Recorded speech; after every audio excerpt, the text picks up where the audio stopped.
ओम शांति। आज का तारीख है 14 जुलाई 2020। साकार बाबा का मधुर महावाक्य सुनेंगे। बाबा ने आज कहा है, मीठे बच्चे, इस शरीर की वैल्यू तब है जब इसमें आत्मा प्रवेश करे, लेकिन सजावट शरीर की होती, आत्मा की नहीं। इस शरीर को हम सजाते हैं। प्रश्न बाबा का, तुम बच्चों का फर्ज क्या है? तुम्हें कौन सी सेवा करनी है? बाबा उत्तर में कहते हैं, तुम्हारा फर्ज है अपने हमजिन्स को नर से नारायण, नारी से लक्ष्मी बनने की युक्ति बताना। तुम्हें अब भारत की सच्ची रूहानी सेवा करनी है। तुम्हें ज्ञान का तीसरा नेत्र मिला है। तुम्हारी बुद्धि और चलन बड़ी रिफाइन होनी चाहिए। किसी में मोह जरा भी न हो। गीत है आज का, नयनहीन को राह दिखाओ प्रभु। ओम शांति। डबल शांति। तुम बच्चों को रेस्पॉन्ड करना चाहिए, ओम शांति। हमारा स्वधर्म है शांति। तुम अभी शांति के लिए थोड़ी कहाँ जाएंगे। मनुष्य मन की शांति के लिए साधु संतों के पास भी जाते हैं ना। अब मन बुद्धि तो है आत्मा के ऑर्गन, जैसे यह शरीर के ऑर्गन है, वैसे मन बुद्धि और चक्षु। अब चक्षु जैसे यह नयन है, वैसे वह नहीं है। कहते हैं, हे प्रभु, नयनहीन को राह बताओ। अब प्रभु व ईश्वर कहने से वह बाप का लोक नहीं आता है। बाप से तो बच्चों को वर्षा मिलता है, संपत्ति मिलती है। यहाँ तो तुम बाप के सामने बैठे हो, पढ़ते भी हो। तुमको कौन पढ़ाते हैं? तुम ऐसे नहीं कहेंगे कि परमात्मा व प्रभु पढ़ाते हैं। तुम कहेंगे शिव बाबा पढ़ाते हैं। ईश्वर प्रभु भगवान नहीं कहेंगे, शिव बाबा पढ़ाते हैं। बाबा अक्षर तो बिल्कुल सिंपल है भी बाप दादा। आत्मा को आत्मा ही कहा जाता है, वैसे वो परमात्मा है, वो भी निराकार ज्योति स्वरूप। वह कहते, मैं परमात्मा यानी परमात्मा तुम्हारा बाप हूं। फिर मुझ परमात्मा का ड्रामा अनुसार नाम रखा हुआ है शिव। ड्रामा में सबका नाम भी चाहिए ना। शिव का मंदिर भी है। भक्ति मार्ग वालों ने तो एक के बदले अनेक नाम रख दिए हैं। महलों आदि की भी कितनी सजावट रखते हैं। आत्मा की तो कोई सजावट नहीं है, वैसे परमात्मा की भी सजावट नहीं है, वो तो बिंदी है। बाकी जो भी सजावट है वो शरीरों की है। शरीर को हम कितना सजाते हैं, गहनों से, वस्त्रों से। बाप कहते ना हमारी सजावट है ना आत्माओं की सजावट है। आत्मा तो है ही बिंदी। इतनी छोटी बिंदी तो कुछ पार्ट बजा न सके। वो छोटी सी आत्मा शरीर में प्रवेश करती है तो शरीर की कितने प्रकार की सजावट होती है। और जब आत्मा शरीर छोड़कर चली जाती है, तो शरीर को हम छूते भी नहीं, अपवित्र कहा जाता है। स्नान करने जाते हैं। आत्मा की तो कोई सजावट नहीं है, वैसे परमात्मा की भी सजावट नहीं है, वो तो बिंदी है। बाकी जो भी सजावट है वो शरीरों की है। बाप कहते हैं, न हमारी सजावट है न आत्माओं की सजावट है। आत्मा है ही बिंदी। इतनी छोटी सी बिंदी के तो कुछ पार्ट बजा न सके। वो छोटी सी आत्मा शरीर में प्रवेश करती है तो शरीर कितने प्रकार की सजावट होती है। मनुष्यों के कितने नाम है, किंग क्वीन की सजावट कैसे होती है। आत्मा तो सिंपल बिंदु है। अभी तुम बच्चों ने यह भी समझा है, आत्मा ही ज्ञान धारण करती है। बाप कहते मेरे में भी ज्ञान है ना, शरीर में थोड़ी ज्ञान होता है। मुझ आत्मा में ज्ञान है। मुझे यह शरीर लेना पड़ता है तुमको सुनाने के लिए। शरीर बिगड़ तो तुम सुन न सको। और यह गीत बनाया है, नयनहीन को राह बताओ। क्या शरीर को राह बतानी है? नहीं, आत्मा को। आत्मा ही पुकारती है। शरीर को तो 2 नेत्र हैं, 3 तो हो न सके। तीसरे नेत्र का यहाँ यानी मस्तक में तिलक भी देते हैं। कोई सिर्फ बिंदी माफिक देते हैं, कोई लकीर निकालते हैं। बिंदी तो है आत्मा, बाकी ज्ञान का तीसरा नेत्र मिलता है। आत्मा को पहले यह ज्ञान का तीसरा नेत्र नहीं था। कोई भी मनुष्य मात्र को यह ज्ञान नहीं है, इसीलिए ज्ञान नेत्रहीन कहा जाता है। बाकी यह आंखें तो सबको है, सारी दुनिया में कोई तीसरा नेत्र नहीं है। तुम हो सर्वोत्तम ब्राह्मण कुल के, तुम जानते हो भक्ति मार्ग और ज्ञान मार्ग में कितना फर्क है। तुम रचता रचना के आदि मध्य अंत को जानकर चक्रवर्ती राजा बनते हो। जैसे आईसीएस वाले भी बहुत ऊंचा पद पाते हैं, परंतु यहाँ कोई पढ़ाई से एमपी आदि नहीं बनते हैं। यहाँ तो चुनाव होते हैं, वोट्स पर एमपी आदि बनते हैं। अभी तुम आत्माओं को बाप की श्रीमत मिलती है और कोई भी ऐसे नहीं कहेंगे कि हम आत्मा को मत देते हैं। वह तो सब है देह अभिमानी। बाप ही आकर देही अभिमानी बनना सिखलाते हैं। सब है देह अभिमानी। मनुष्य शरीर का कितना भक्का रखते हैं। यहाँ तो बाप आत्माओं को ही देखते हैं। शरीर तो विनाशी, वर्थ नॉट ए पेनी है। जानवरों की तो फिर भी खाल आदि बिकती है, मनुष्य का शरीर तो कोई काम का नहीं आता। अब बाप आकर वर्थ पाउंड बनाते हैं। तुम बच्चे जानते हो, अभी हम सो देवता बन रहे हैं तो यह नशा चढ़ा रहना चाहिए, परंतु यह नशा भी नंबरवार पुरुषार्थ अनुसार रहता है। धन का भी नशा होता है ना। अभी तुम बच्चे बहुत धनवान बनते हो, तुम्हारी बहुत कमाई हो रही है, तुम्हारी महिमा भी अनेक प्रकार की है। तुम फूलों का बगीचा बनाते हो, सत्यों को कहा जाता है गार्डन ऑफ फ्लावर्स। इसका सेपलिंग कब लगता है अभी किसको पता नहीं। तुमको बाप समझाते हैं, बुलाते भी हैं, हे भगवान आओ। उनको माली नहीं कहेंगे, माली तुम बच्चे हो जो सेंटर संभालते हो। माली अनेक प्रकार के होते हैं, भगवान एक ही है। मुगल गार्डन के माली को पगार भी इतना बड़ा मिलता होगा ना, बगीचा ऐसा सुंदर बनाते हैं जो सब देखने आते हैं। मुगल लोग बहुत शौकीन होते थे, उनकी स्त्री मरी तो ताजमहल बनाया।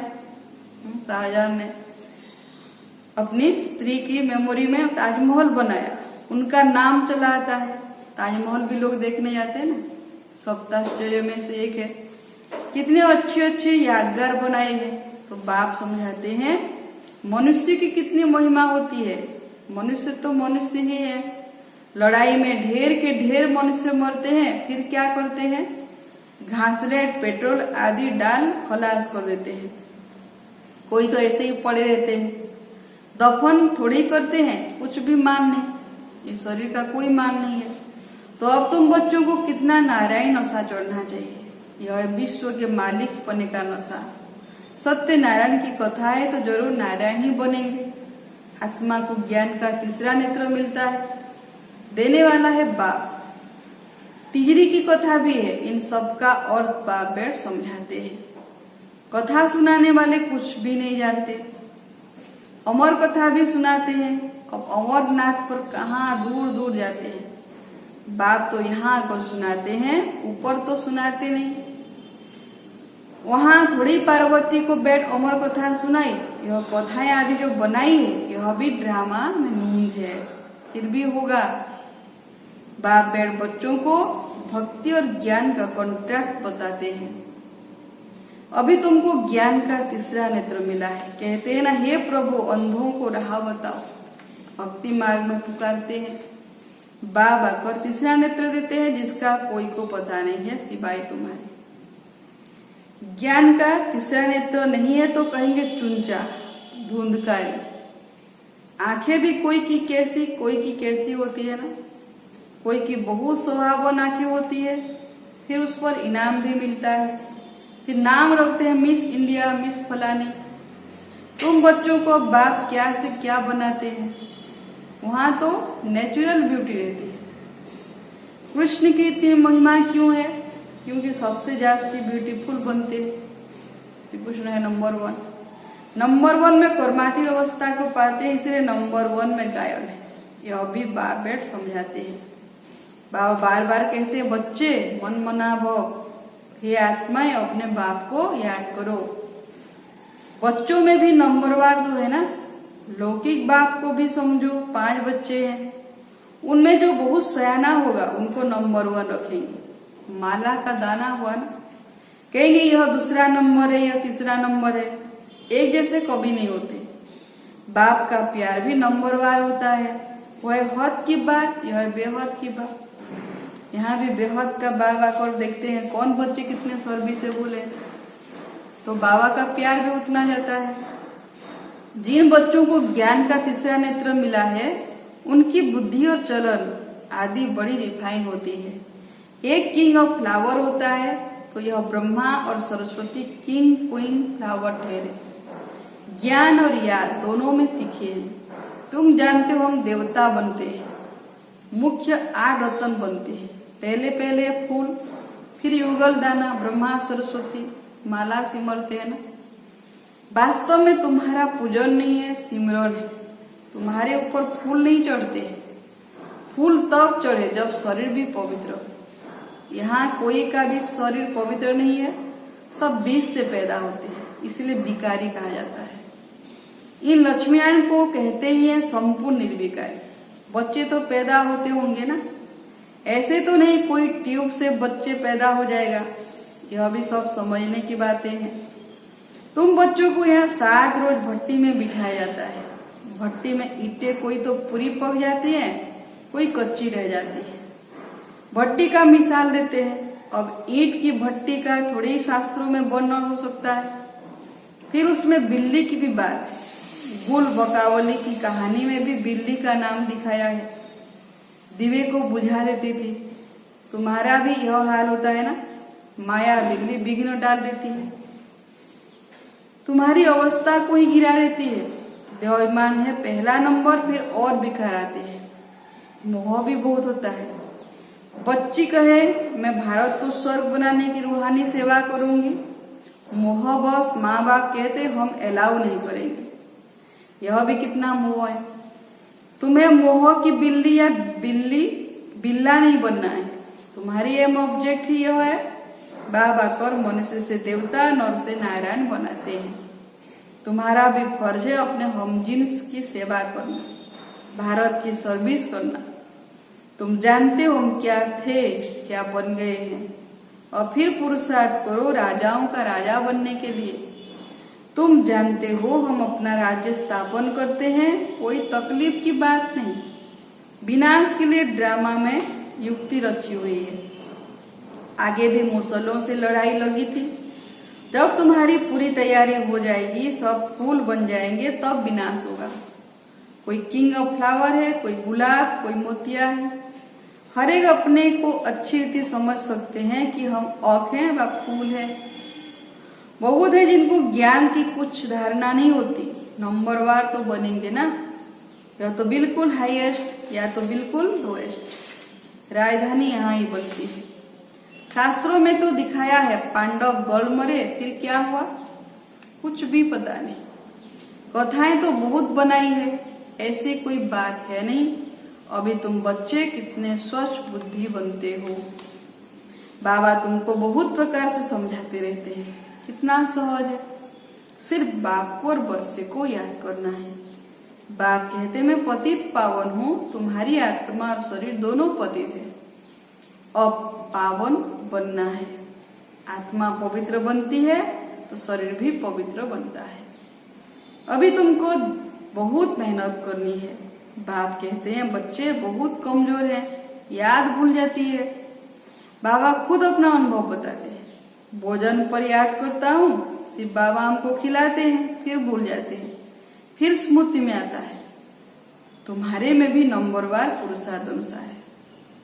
कोई तो बंधन मुक्त होते हुए भी फिर फंस मरते हैं, धर्म के भी बच्चे बना देते हैं। अभी तुम बच्चों को ज्ञान का तीसरा नेत्र देने वाला बाप मिला हुआ है। इनको फिर नाम दिया है तीसरी की कथा, अर्थात तीसरा नेत्र मिलने की कथा। अब तुम नास्तिक से आस्तिक बनते हो बच्चे जानते हैं बाप बिंदी है, ज्ञान का सागर है। वह तो कहते नाम रूप से न्यारा है, और एक ज्ञान का सागर तो जरूर ज्ञान सुनाने वाला होगा ना। इनका रूप भी लिंग दिखाते हैं, फिर उनको नाम रूप से न्यारा कैसे कहते हैं। सैकड़ों नाम रख दिए हैं शिव बाबा के। बच्चों की बुद्धि में अब सारा ज्ञान अच्छी रीति रहना चाहिए। कहते भी हैं परमात्मा ज्ञान का सागर है। सारा जंगल कलम बनाओ तो भी अंत नहीं हो सकता है, इतनी उनकी महिमा है। तो सारी महिमा शिव बाबा की है। अच्छा, मीठे मीठे सिखिला दे बच्चों प्रति माता पिता बाप दादा का याद प्यार और गुड मॉर्निंग। रूहानी बाप की रूहानी बच्चों को नमस्ते। हम रूहानी बच्चों का भी रूहानी माता पिता बाप दादा को याद प्यार गुड मॉर्निंग नमस्ते नमस्ते। आई धारणा के लिए मुख्य सार। पहला पॉइंट, अभी हम बाप द्वारा वर्क पाउंड बने हैं, हम सो देवता बनने वाले हैं। इसी नारायण नशे में रहना है, बंधन मुक्त बन सेवा करनी है, बंधनों में फंसना नहीं है। बाबा वरदान देते हैं। दूसरा पॉइंट है ज्ञान योग में तीखे बन माता पिता समान किंग ऑफ फ्लावर बनना है और अपने हमजिन्स की भी सेवा करनी है। वरदान देवा ने क्यों क्या के क्वेश्चन की जाल से सदा मुक्त रहने वाले विश्व सेवाधारी चक्रवर्ती भव। जब सुदर्शन चक्र राइट तरफ चलने के बजाय रॉन्ग तरफ चला जाता है, तब मायाजित बनने के बजाय पढ़ के दर्शन के उलझन के चक्र में आ जाते हो, जिससे क्यों और क्या के क्वेश्चन की जाल बन जाती है। तो स्वयं ही रचते और फिर स्वयं ही फंस जाते। इसलिए नॉलेजफुल बन सुदर्शन चक्र फिराते रहो, तो क्या क्यों के क्वेश्चन की जाल से मुक्त हो, योग युक्त जीवन मुक्त चक्रवर्ती बन बाप के साथ विश्व कल्याण की सेवा में चक्र लगाते रहेंगे। विश्व सेवाधारी चक्रवर्ती राजा बन जाएंगे। स्लोगान है प्लेन बुद्धि से प्लान को प्रैक्टिकल में लाओ तो सफलता समाई हुई है। प्लेन बुद्धि से प्लान को प्रैक्टिकल में लाओ तो सफलता समाई हुई है। ओम शांति। अच्छा, हम सो मान लेंगे। मैं ज्ञान का सितारा हूँ। परम धाम में शिव बाबा के पास जाना है और बाबा से शक्ति लेनी है। ज्ञान गुण शक्तियाँ मेरे ऊपर आ रही हैं, मैं आत्मा ज्ञान से भरपूर हो रही हूँ। फिर सभी आत्माओं को देना है, अनुभव करना है। सभी परमात्मा के ज्ञान से भरपूर हो रहे हैं और ज्ञान अंधकार दूर हो रहा है। इस ज्ञान के तीसरे नेत्र द्वारा परमात्मा को पहचान कर उनसे वर्षा ले रहे हैं, ऐसे अनुभव करना है। ओम शांति।